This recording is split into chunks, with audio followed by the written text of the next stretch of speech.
कश्मीर में G20 meeting का आज दूसरा दिन। टूरिज्म वर्किंग ग्रुप की मीटिंग में हो सकते हैं बड़े फैसले। 25 ममालिक के करीब 150 डेलीगेट्स पहुंचे कश्मीर। RRR फिल्म के गाने पर जमकर थिरके लोग। पूरे यूटी में हिफाजत के सख्त इंतजाम। तो G20 इजलास का आज दूसरा दिन है और इस मौके पर तमाम बड़े फैसले लिए जा सकते हैं। आपको बता दें 25 ममालिक के करीब 150 डेलीगेट्स कश्मीर पहुंचे हैं।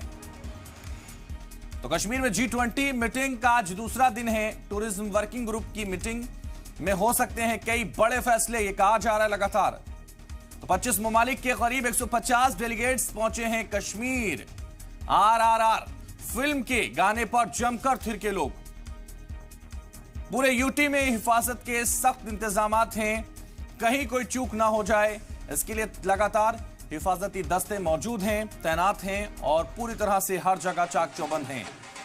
और यह भी कहा जा सकता है कि जमीन से लेकर आसमान तक हर जगह हिफाजती दस्तों की पैनी नजर है और हर जगह पूरी तरह से सुरक्षा के लिए सुरक्षाकर्मी तैनात हैं। तो G20 इजलास का आज दूसरा दिन, 3 दिन तक ये लगातार चलेगा और कश्मीर की जो रंगत है वो इन तस्वीरों के जरिए समझी जा सकती है, क्योंकि कश्मीर पूरी दुनिया में किस तरह से मशहूर है, इसका पैगाम एक बार इस मीटिंग के बाद और बढ़ चढ़कर जाएगा। कश्मीर में G20 मीटिंग का आज दूसरा दिन है। ये तस्वीरें लगातार हम आपको दिखा रहे हैं। इस मीटिंग में अलग अलग तरह से बातचीत की जा रही है और LG मनोज सिन्हा ने क्या कुछ कहा है, आइए आपको सुनवा देते हैं।